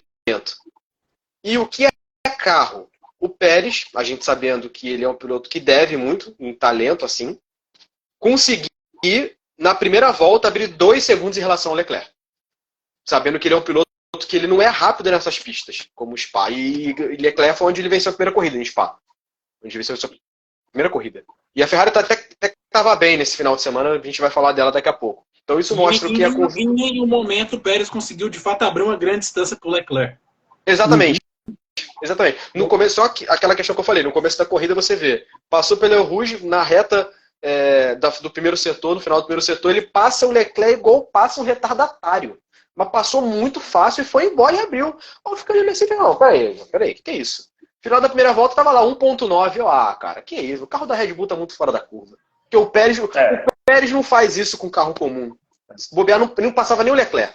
Não, mas e aí, isso aí que o Kevin muito bem falou, aconteceu com o próprio Pérez depois. Porque o Max passou o Pérez de passagem e 3 curvas, não é 3 Aí voltas. é piloto. 3 curvas depois, o Max já tava 1.8 do Pérez. 3 curvas. Então quer dizer, cara, não tem como. Né? Aí é piloto. Aí é piloto. Aqui, ó, o RT Fajardo, desculpa se eu errei a pronúncia. Pérez já fez contrato com medo de ser rebaixado por saber que não tem braço para topar com o Max, concordo. O Cid Oliver, amigos, não precisa nem rebaixar o Pérez, a gente quer ver ele fora da Fórmula 1. Alguém tem que tirar esse homem. E agora, assim, é rápido essa, hein? Não precisa delongar não, pra gente evitar muita discussão. Eu começo, não tem problema. Lewis, Faustolini, a pergunta aqui da live. Lewis e Max com o mesmo carro hoje, quem leva? Pra mim, Max Verstappen. Max. Max Verstappen. Hoje o Max Verstappen. Boa. Porque ali é momento também. O talento até que é próximo, mas é momento. O momento do Max, idade, é mais novo, é mais rápido. Há 3 anos atrás todo mundo diria Hamilton. Sim, com certeza. O tempo muda, né? Vai mudando. O piloto ele vai ficando ultrapassado. O Max tá com 25 anos, 2 títulos assim, mundial na conta. Eu não quero fazer o pessoal que torce pro Hamilton me odiar, como o Gleison fez. Mas assim, eu acho que dificilmente, eu gostaria muito, mas eu acho que dificilmente veremos o Hamilton octacampeão. O 8º título foi em 2021, a chance foi ali. Dificilmente, não é impossível. O que faria o Hamilton ser campeão? Se a gente tivesse um projeto de carro assim que quebrasse a Red Bull totalmente, um carro muito à frente. Agora um carro equilibrado. Precisa. Sinceramente, acho que não vai mudar nada a história do Hamilton. Eu falo pela torcida. O pessoal que queria ver o Hamilton ganhar o 8º título, seria legal até ele quebrar o recorde do Schumacher, mas eu acho que dificilmente vai acontecer. O Hamilton, Alonso, não vão ser campeões. Eu sou torcedor do Alonso. Não, 2026. Eu sou torcedor do Alonso e eu sou realista. Eu só queria que o Alonso voltasse a ganhar uma corrida. Só isso. Mas eu dificilmente vou ver ele ganhar essa campeão. Títulos eu acho que é só a partir de 2026, viu? Assim, fico triste porque tá começando a ver Fórmula 1 agora. As equipes podem chegar a algum momento, não sei. Sim. Pode vir alguém com desenvolvimento. Pode acontecer. Mas vamos ser objetivos. 2026 o Hamilton ele tem 39 anos, que ele vai fazer em janeiro. Em 2026 ele teria aí 42 anos. A idade do Alonso. Hoje é a idade do Alonso. Eu sou muito fã do Alonso. Mas o Alonso hoje, ele não é... Por mais que seja um piloto muito fora da curva ainda, não é o mesmo Alonso. Não. E vamos ser sinceros, em 2026, o Russell vai ter 29 anos. Se em 2026 o Hamilton estiver na Fórmula 1, algo que eu não acredito, aparecer a oportunidade para ser campeão, O Russell, com quase 30 anos, vai estender um tapete vermelho pro Hamilton ser campeão, talvez a única chance que ele vai ter na carreira? A gente Não, tem o Russell é aquele cara com o DNA de primeiro piloto. A gente tem dois primeiros pilotos na Mercedes. Tem dois primeiros pilotos. Então eu acho que não vai. Com todo respeito, não vai e nem precisa. Hamilton é grande o suficiente para encerrar a sua carreira com... Não precisa falar nada. É isso. Sim. Na verdade, Egley, você entrou até num outro tópico aqui, igual o Vinícius entrou na questão da declaração do Helmut Marko. Outra declaração do Helmut Marko. Eu não sei se foi para polemizar, principalmente que o principal rival do Max Verstappen é o Lewis Hamilton. Não sei se foi para polêmica ou se ele falou de coração, a gente nunca sabe. Mas o Helmut Marko disse que Fernando Alonso é o único piloto que pode vencer Max Verstappen com o mesmo carro. Já que você entrou nessa seara aí dos 42 anos e o Alonso não ser o mesmo, você acha que hoje, com as condições do Alonso hoje, ele consegue vencer o Max Verstappen com o mesmo carro ou não? Eu acho que os únicos dois que teriam capacidade de, em determinadas situações, disputarem um campeonato de verdade com o Max, usando maturidade de campeão, uma disputa verdadeira, seriam esses dois. Mas vencer, eu acho que hoje, falando de 2023, eu acho que o Verstappen está num ponto, num ápice, que ninguém do grid vai conseguir vencer ele. Todo respeito. Para você poder vencer o Max, você precisa estar em outra equipe que dê um equipamento melhor que o do Max. E hoje quem vai fazer? Qualquer piloto que virar parceiro dele vai perder. Pronto. É isso. Porque você vai jogar na casa do cara, você vai jogar na casa do cara, com a bola do cara, com o tênis do cara, do jeito do cara. Então ninguém vai conseguir vencer o Max por causa dessa situação. Cara, e o Max, ele é um cara, parece um psicopata, mano. Se tu for ver, ele termina as corridas, ele vai jogar simulador, cara. Ele vai pro iRacing, disputar 24 horas de Le Mans, ele vai correr em Nürburgring. O cara fica jogando simulador de iRacing, Assetto Corsa. O cara não para, mano. Então, assim... E na verdade, assim, essa declaração do Helmut Marko, né? Eu acho que sim, que não ganharia, mesmo o Alonso no auge contra o Max hoje, né? Porque a gente está vendo até então é o auge do Max, né? Pode ser que nos outros anos ainda tenha algo mais a apresentar, mas hoje é o auge que a gente tem do Max. Ainda assim o Alonso não ganharia, tá? E eu acho que mesmo o Hamilton no auge também não ganharia do Verstappen por uma questão muito simples e que faz toda a diferença na Fórmula 1, que é a questão psicológica. O Hamilton se acostumou a ganhar, mas ele não se acostumou a perder.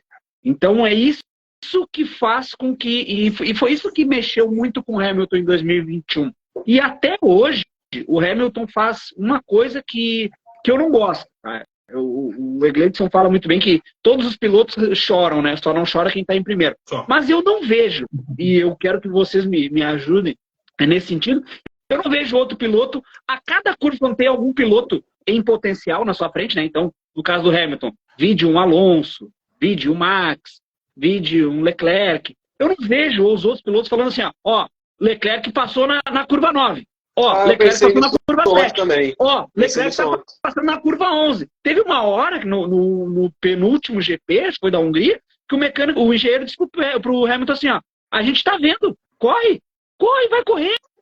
Entendeu? Então isso eu não vejo nos outros pilotos. E isso faz com que a gente pense que o Hamilton se acostuma muito a ganhar, mas ele não se acostumou a perder. Então, em situações de pressão, a gente já viu, né, que o Hamilton cedeu. A primeira para o Rosberg, em 2016, e a última agora, em 2021, para o Max, né? GP da Espanha de 2022, lembra? Então. Exatamente. E assim, em relação a essa questão do Verstappen, ele tá tão bem, ele tá tão bem na questão da carreira que ele teve um errinho ali no meio da corrida que ele mesmo brinca no rádio, fala, olha, quase abandonei aqui, ali depois da Rouge, né? Ele ainda teve tempo, não sei se vocês viram, para fazer até debochar ali na conversa com o engenheiro. Você viu esse momento, Egleidson? Vi. Pra parar, top extra. O engenheiro falando para ele, Max, reduz, Max. Ele, não, se precisar a gente abre distância e faz outro pit stop.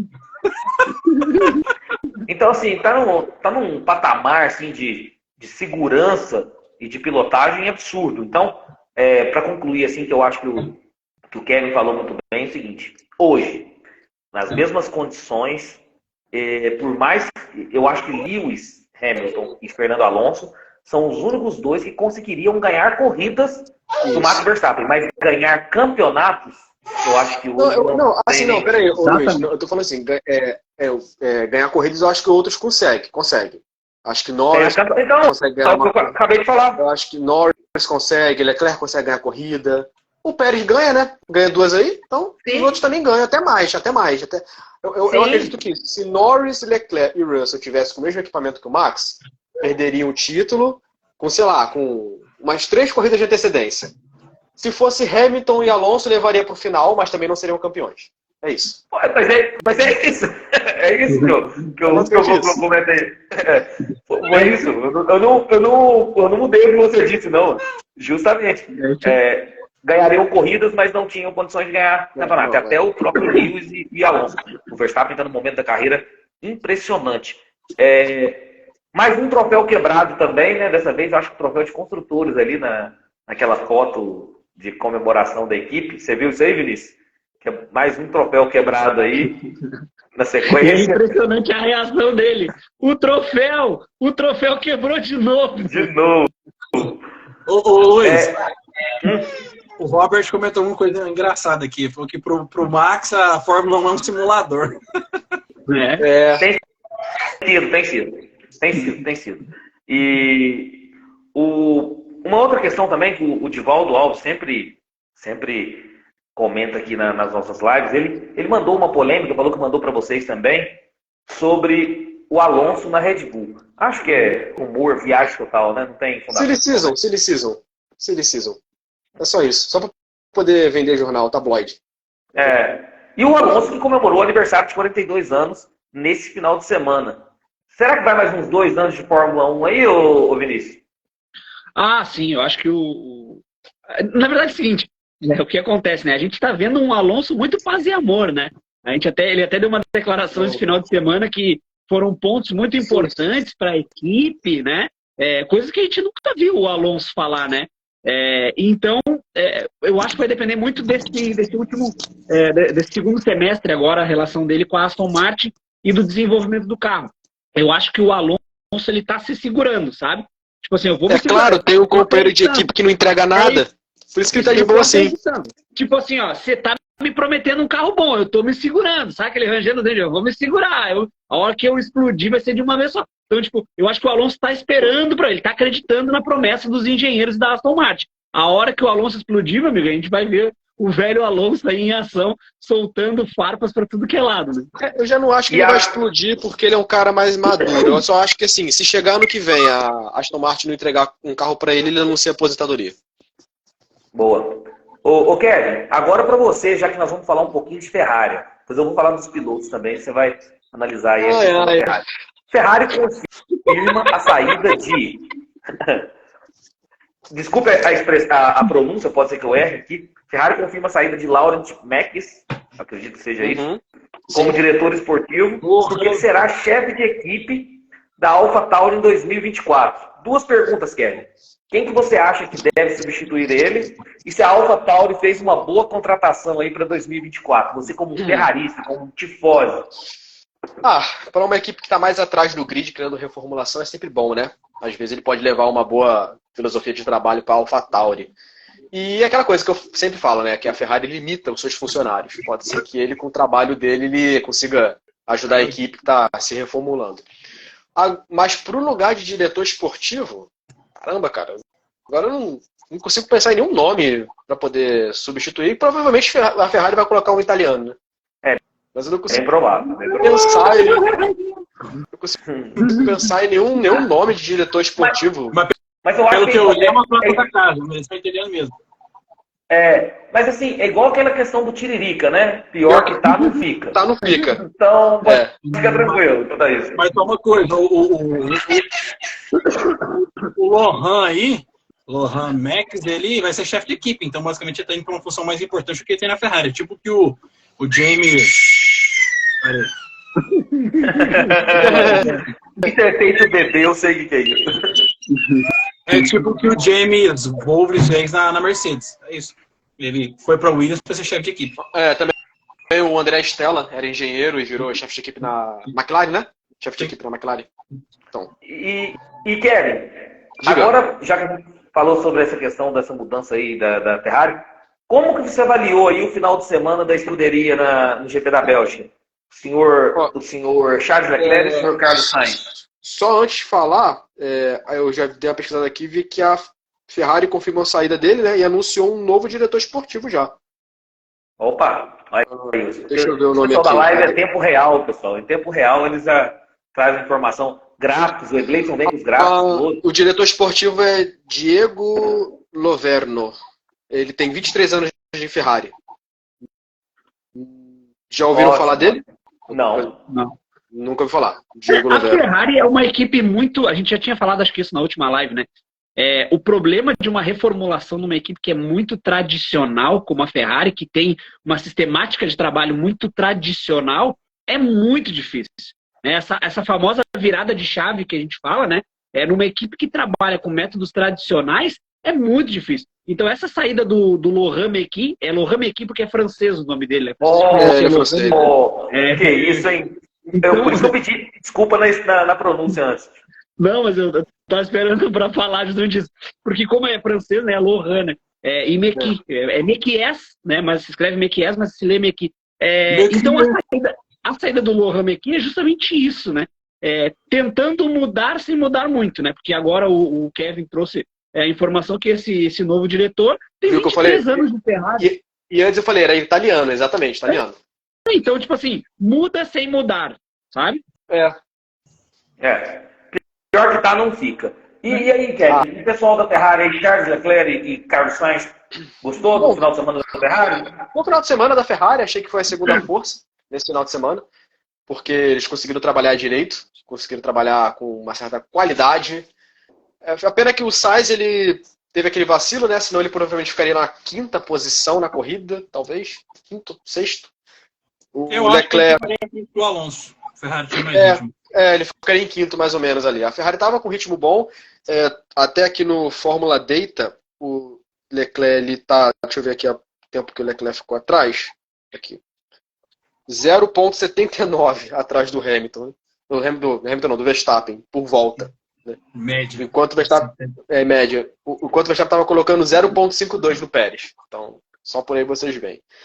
O Alonso ficou 1,11 atrás do Verstappen em média. Então você vê a diferença aqui entre Leclerc e Alonso, que eu acredito que ficaria aqui no meio entre os dois, o Sainz.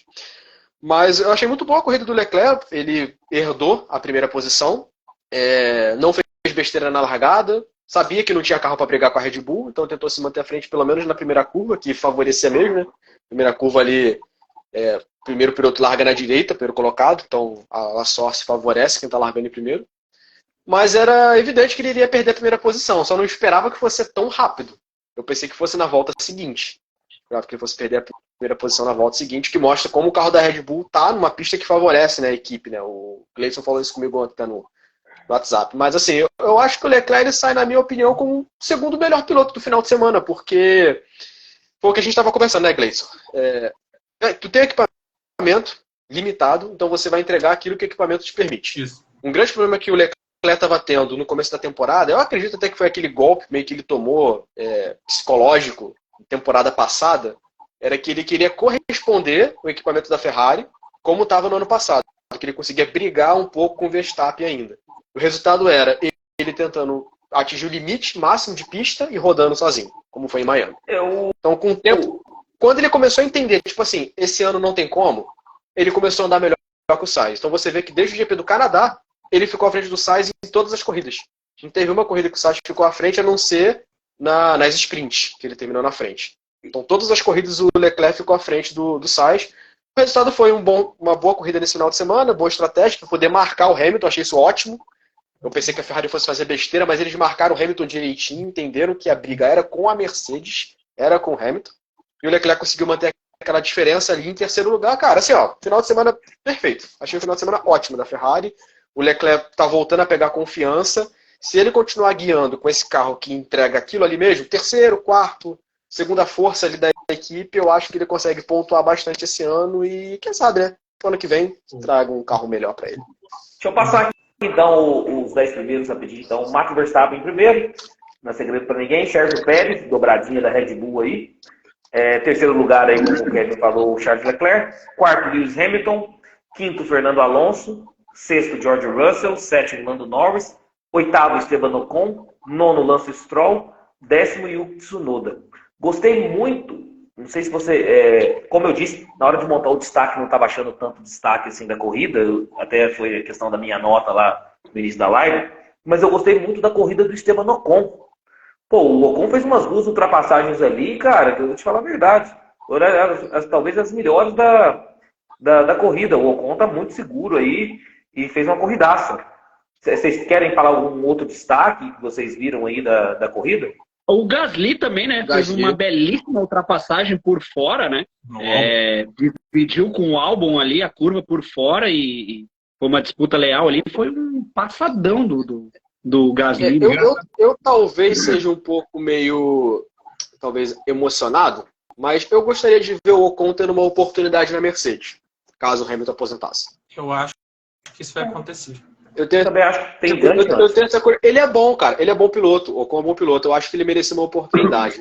Talvez porque o pessoal esquece, mas o Ocon ele é empresariado pelo Toto Wolff. O Toto Wolff colocou o Bottas na Mercedes porque o Toto Wolff é empresário do Bottas. E o Toto Wolff é um dos donos da Mercedes. Então toda vez se o Hamilton se aposentar, pode ter certeza que o Toto Wolff vai colocar um piloto dele, porque ele investe nos caras, né? Então... É claro que o Ocon seria segundo piloto. Sim. Eu acho o Russell, né, obviamente, o melhor piloto. Mas ele faria um bom resultado, cara. Acho que ele entregaria algumas corridas legais. Bom, eu acho que o segundo piloto da Mercedes, em se aposentando o Hamilton, né? O segundo piloto da Mercedes já tá lá, que é o Mick Schumacher, né? Cara, acho que vocês não acham que o Norris tem esse... Eu acho que o Norris também é uma possibilidade para a Mercedes, viu? O Norris é um bom piloto, mas eu não acho que ele tem ainda... cara, sei lá. Não é que eu acho que o meu negócio com o Norris é igual do Gleitson com o Ricardo. Eu acho o Norris um bom piloto, mas eu não consigo sentir confiança em dar uma equipe de ponta com carrão para ele ainda. Não consigo sentir. Ele tem que... Na verdade, eu até estava conversando esses dias com o Egleitson isso, né? O Norris, ele parece que se assusta quando tá lá na frente. Isso. O que falta, o Norris é um grande piloto. O que falta pro Norris é andar junto com os grandes. Isso. Entendeu? É a mesma coisa quando você é um bom jogador da quinta série, sabe? E aí você joga muito mais com os caras da quinta série. Você tem que jogar com os caras da oitava, que é o mesmo futebol, entendeu? Então, o Norris parece isso. Ele é um grande piloto, ele não é o cara desse pelotão intermediário onde a McLaren estava até então. Só que quando ele chega com esses caras, tipo Max, Leclerc, Hamilton, Alonso, ele parece que dá uma assustada. Então, tipo assim, eu acho que só falta experiência do Norris de andar lá na frente, de liderar algumas corridas, de ter um cara como o Alonso, como o Max, na cola dele e saber quando é o momento de brigar e quando é o momento de deixar esses caras passarem porque tem mais carro. Acho que falta só isso, experiência pro Norris. Eu acho que, na verdade, o Norris, eu acho que ele só vai vingar mesmo se ele continuar nesse projeto da McLaren que ele já está acostumado. Eu não sei porque eu acho que se ele for para uma equipe que tem que se adaptar, ele vai ser trucidado. Se ele for para uma Ferrari, ele perde para o Leclerc. Se ele for para uma Red Bull, ele perde para o Verstappen. Se ele for para uma Mercedes, ele perde para o Russell.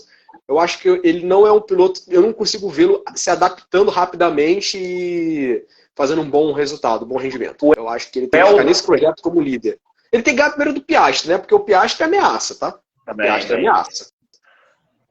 O Helder Pereira disse, o Norris é miúdo, acho que e não leva nada a sério. É um piloto de segunda linha. O Robert Douglas, Norris é bonzinho demais, nada agressivo.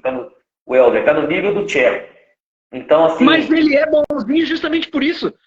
O Norris passa essa impressão de bonzinho, porque ele nunca precisou brigar. Ele nunca bateu, nunca dividiu com o Hamilton, com o Pérez, com o Verstappen e saiu da prova porque dividiu com esses caras, entendeu? E tipo assim, pensar, pô, agora eu sei que com o Hamilton eu não posso aliviar, porque ele não vai aliviar pra mim, entendeu? Então a gente vai dividir lá no final da curva, a gente vai ver quem é que vai se ver. Até o Leclerc tem esse aspecto meio bonzinho também.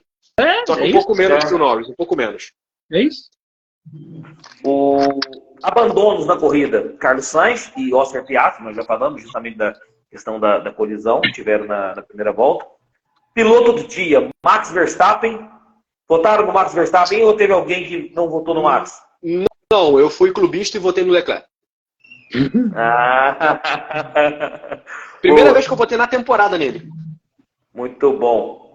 Volta mais rápida. Lewis Hamilton, 1,47,305. Aí o Lewis Hamilton fazendo a volta mais rápida. Deixa eu passar rapidinho a classificação de pilotos aqui. Max Verstappen mais líder do que nunca, 314 pontos.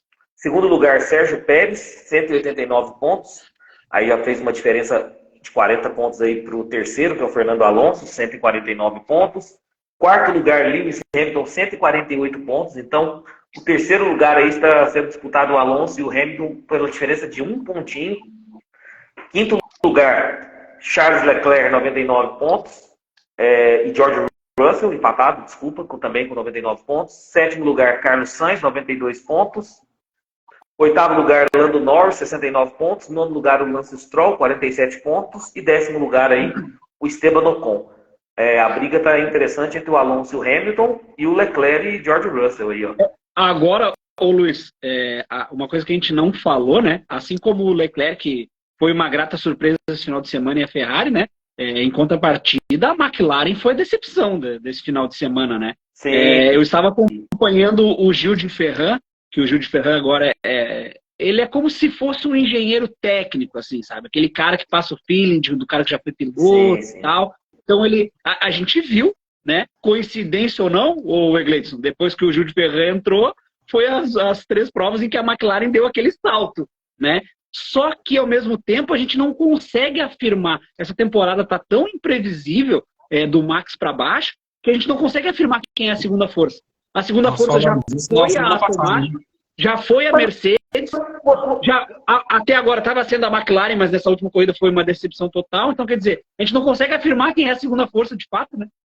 Mas você achou uma decepção total, McLaren? O Piastri, desculpa, Kevin. Você achou uma decepção total, por exemplo? O Piastri pegou um P2 na sprint e o Norris o P6. E na corrida principal, o Piastri foi obrigado a abandonar. E o Norris, tudo bem, pegou um 7º lugar, talvez ali como segunda força, poderia mais. Eu não achei que foi ideal, mas também não achei que foi uma decepção. O próprio Gil de Ferran, ele falou, o próprio Gil de Ferran, ele comentou que o acerto que a equipe fez para o carro no domingo não foi o ideal, né? Ele não falou, tá? Ele não falou, mas eu tenho quase certeza que a McLaren fez o acerto para a chuva. Para a chuva. Eles contaram que fosse chover muito. Exato. Se chovesse, a McLaren ia estar muito bem. Acontece que não choveu e a McLaren acabou sendo essa decepção. Deixa eu pegar um fato histórico também, aproveitar aí o nosso amigo aqui do lado que tá com a camiseta da McLaren aqui, que Spa foi justamente a primeira vitória de nada mais nada menos que Bruce McLaren, né? Que fundou a equipe aí, o Egleidson me ajuda, em 66, se eu não me engano, né, o Egleidson? E a primeira vitória foi justamente em Spa em 1968, 2 anos depois, pelas mãos do próprio Bruce McLaren, né? Então, é um circuito especial para a McLaren também, né? E para mim, o Egleidson queria completar uma questão sobre a McLaren. O Norris teve um problema no volante na primeira metade da prova, estava com alguns problemas de comando e sofreu bastante com isso até conseguir ajustar. Demorou, acho que metade da prova. E também o acerto que o Vinícius falou, que a McLaren estava com a asa que parecia um paraquedas para Spa. Tava com uma. Tava para ver o patrocínio. Robert Douglas menciona que McLaren só deu 310 naquela reta enorme. Então o acerto estava realmente diferente mesmo. O campeonato de construtores, então. Red Bull, 503 pontos, será que chega a 1.000? Meu Deus do céu. Não. Não dá para chegar. Mas deve chegar uns 700 e pouco, 800. Não, acho que passa, acho que beira os 900 pontos, porque... tem um sprint ainda, gente. Tem 3 sprints, né? Sem contar sprint, eles podem, se não me engano, 930 pontos, 900 alguma coisa. Com sprint, cada sprint aqui pode fazer no máximo 15, tem mais 3 sprints. Eles podem chegar a 980, 990 pontos, algo assim. Dá pra chegar ali sim, então. Dá não. Não dá, matematicamente não dá. Tá. O recorde, se eu não me engano, o recorde é da Mercedes 2016, que tem 830 pontos, se eu não me engano. Esse eu acho que vai passar. Vai passar. Então, o Red Bull com 503 pontos, mais líder no campeão já, né, de construtores. Segundo lugar, a Mercedes com 247, menos da metade. Terceiro lugar, a Aston Martin, 196. Quarto lugar, a Ferrari, 191 pontos. Quinto lugar, a McLaren, com 103 pontos. Sexto lugar, Alpine, 57 pontos. Sétimo lugar, empatado aí, a Williams e a Haas com 11 pontos. Disputa boa aí no sétimo lugar. Nono lugar, a Alfa Romeo com 9 pontos. Último lugar, a Alfa Tauri com 3 pontos. Tem um destaque aqui que eu quero mencionar também. Se vocês quiserem comentar também, fique à vontade. Seguinte, esse final de semana na Fórmula 2, a primeira vitória na temporada aí do Enzo Fittipaldi. E teve pódio ainda na corrida 2. Na primeira corrida ele venceu, pódio na segunda. E na Fórmula 3, vitória de Caio Collet. E o Gabriel Bortoleto prestes aí a conquistar o título da Fórmula 3. O Brasil representando bastante o automobilismo mundial. E emendando esses dois feitos, a Alpine também acho que vai implementar uma academia de pilotos aí no Brasil. Possibilidade ainda de mais talentos aí. Quem sabe a gente vai ter futuramente um piloto na Fórmula 1. Alguém quer comentar esses feitos aí? Sim, curiosamente, isso justamente no final de semana da Bélgica, que fez lembrar 2009, né? Quando o Reginaldo Leme, durante um GP da Bélgica, falou sobre o Singapura Gate, né? Sim. Que era com a Renault. Que virou Alpine. E agora a Alpine de novo entrando em notícia no GP da Bélgica. É grande coincidência. Mas achei muito legal. É bom ver a Fórmula 1 voltando os seus olhos de novo para o mercado brasileiro, né? Que ficou um pouco esquecido, né? Vamos combinar que ficou esquecido. A primeira mulher a pontuar na história da Fórmula 3 também foi esse final de semana.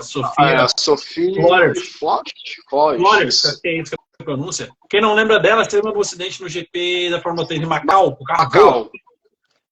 Então, primeira mulher a pontuar na história da Fórmula 3. Legal. Boa. Na verdade, eles tinham que aproveitar uma piloto que é muito, muito boa, é a Jamie Chadwick. Que eu não vejo eles colocarem ela para guiar a Fórmula 3, ela Fórmula 2. Ela tá na Indy NXT, que é a antiga Indy Lights, então ela já tá com e ela tá na base da Andretti, então pode ser que ela apareça na Fórmula Indy, talvez aqui no máximo 2 anos. Porque ela foi muito boa na W Series Racing. Tira o Grosjean que ela tem. Tira o Grosjean. O Grosjean é horrível, cara. Pô, destruidor de carro. Com relação a esses feitos aí dos brasileiros nas categorias da Fórmula 2 e da Fórmula 3, né? A gente fica muito feliz, né? Só que, ao mesmo tempo que eu quero ver um brasileiro no grid da Fórmula 1, eu quero ver um brasileiro que tenha condições de brigar por alguma coisa, né? Ver um brasileiro para ser que nem o Logan Sargent da vida para entrar numa Williams, eu acho que não vale a pena. Mas né? E a gente sabe que entrando, a gente vai ter que aguentar um pouquinho ele lá atrás mesmo, cara. No começo então, assim, pode ser assim. A gente sabe que esse Bortoleto, não sei não. Esse moleque é diferente. É isso. Eu acho ele bom. Desses três, do Caio Collet, o Bortoleto e o Enzo Fittipaldi, quem tem um apoio melhor, além do nome Fittipaldi, né? Quem tem um apoio melhor é o Bortoleto, que ele é justamente apadrinhado do Fernando Alonso, né?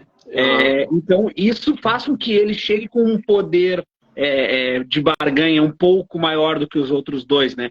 Porque o Enzo carrega só o sobrenome Fittipaldi. Mas a nível de Fórmula 1, não esqueçamos também do Drogovic. Tem o Drogovic que está aí. Eu ia falar isso, inclusive. Eu estava vendo a informação agora há pouco, antes de entrar na live, que o Drugo parece que está conversando com o pessoal da Andretti pro ano que vem. Que a Andretti pode entrar no ano que vem, que se a Andretti entrar no ano que vem, o Drugo está querendo conseguir um assento na Fórmula 1 para 2024. Pelo que eu vi, ele vai assinar com a Andretti para correr na Fórmula E, uma expectativa de que a Andretti entrar em 2026. A Andretti entra na Fórmula 2026. Isso aí. Seja atrelado a Andretti na Fórmula 2026. Aliás, lembrar que na Fórmula E agora decidiu o título nesse final de semana. O Jake Dennis foi campeão pela Andretti. A corrida foi até maneira, bem movimentada. A maior confusão que teve no GP de Londres. Foi vencido. Mas aí eu acho que se o Drogovic for para a Fórmula E, aí ele enterra de vez as chances dele de voltar, de entrar no... Mas, Vinícius, tem um cara chamado, por exemplo, Nick De Vries, que venceu a Fórmula 2. Aí tem uma questão da regra. Quando você vence a Fórmula 2, na Fórmula 2 você pode ficar 1000 anos, mas quando você vence, você já não pode ficar mais na categoria. Pode voltar. Então, o que acontece? Como o Nick De Vries venceu a Fórmula 2, ele não tinha mais espaço na Fórmula 2. Também não tinha espaço na Fórmula 1. Ele migrou para a Fórmula E, venceu a Fórmula E, ficou ali na geladeira um tempinho, E quando apareceu a oportunidade, eu não estou julgando agora se ele foi bem, se ele foi mal, para mim eu achei que ele ia ser excepcional. Eu achei que ele foi mal aproveitado. Eu queimei minha língua em relação a ele, mas ele teve uma chance na Fórmula 1. Talvez o Drogovic esteja fazendo um caminho semelhante, não? Sim. Mas é que a Fórmula 1 ela tem uma questão. Quanto mais próximo da Fórmula 1 você estiver, melhor. Né? Na Fórmula 1, aquele ditado, quem não é visto não é lembrado, é muito mais forte. Né? A gente vê os pilotos, tanto que até 2 anos atrás, dava qualquer lesão com um piloto da Haas, com um piloto de não sei qual equipe, daquelas lá de trás, da Williams principalmente, quem que assumia? Robert Kubica. Não, traz o Robert Kubica. Tá. Né? Aí traz o cara que tem quase 2 metros para entrar num cockpit de 1,80 m. Aí o Robert Kubica. Por quê? Porque ele era o cara mais lembrado de todos, né? Agora, com relação a gente ver, que eu sempre digo, vou repetir mais uma vez, né? A gente vê no grid da Fórmula 1, Nico Hülkenberg e Kevin Magnussen é o falecimento do grid da Fórmula 1. Né? Então, o Magnussen talvez dê para segurar um pouco, que ele ainda faz alguma coisa ou outra, mas o Hülkenberg... Então, ali o Drogovic caberia muito bem numa equipe como a Haas, para pegar uma experiência. Só que a Haas é 110% do dinheiro, então ele não vai entrar lá. Né? Tem isso também. Deixa eu aproveitar então para pedir um like no vídeo, para quem estiver nos assistindo no YouTube. Se você estiver aí no seu agregador favorito de podcast, avalie aí, dá 5 estrelas, dê essa moral aí pro nosso podcast. Está só crescendo, graças a Deus, e assim espero. Né? Conteúdo independente nunca é fácil.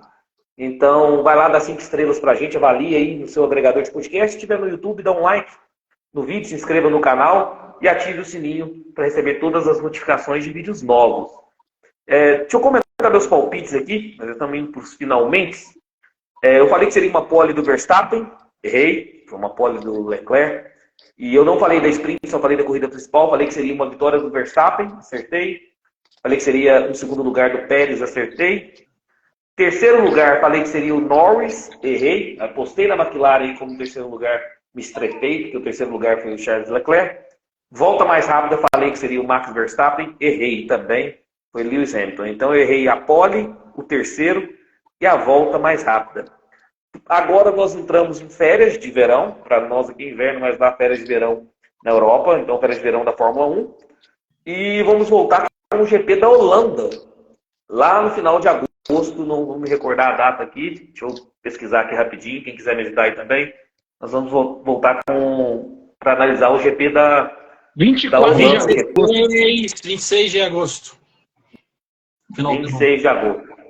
Excelente. Então nós voltaremos aí dia 26 de agosto, conto com a presença de todos aí para a gente fazer aquela resenha, aquele debate também sobre o GP da Holanda, o GP dos Países Baixos.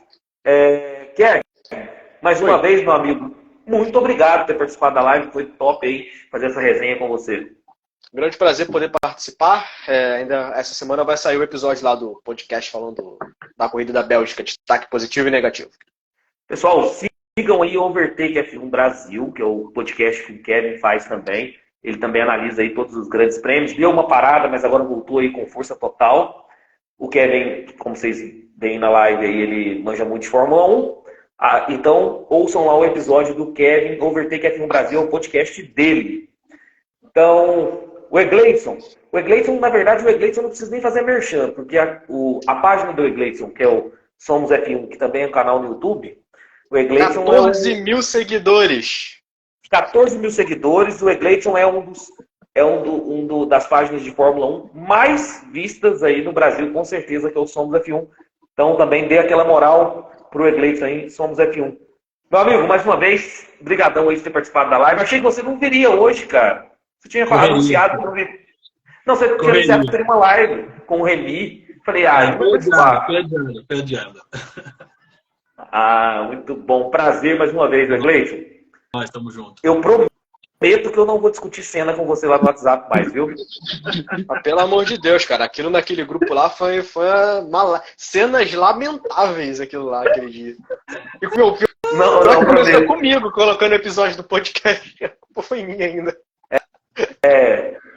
Não vou debater mais sobre cena lá no WhatsApp. fica quente e acalorada as discussões lá. Eu já falei que não dá para discutir com o Iglesias, porque o Iglesias tem quase 1,90 m, é forte, malha e tal. Eu sou baixinho, gordinho. Cara, certamente eu vou tomar uma surra. Então eu não vou entrar nessa discussão com o Iglesias mais. Vinícius, prazerzão mais uma vez, meu amigo. Luiz, Kevin, o Gleidson, o pessoal que nos acompanha aí e que vai nos acompanhar via YouTube e agregadores aí de podcasts. Mais uma vez é um prazerzaço estar com vocês. E vou usar nada mais sutil do que usar a frase do escritor famoso Guimarães Rosa, né? Que diz que é junto dos bons que a gente fica melhor, né? Então, eu quero sempre estar na presença de vocês, meus amigos. E sempre é enriquecedor demais para mim participar dessa resenha com vocês aí.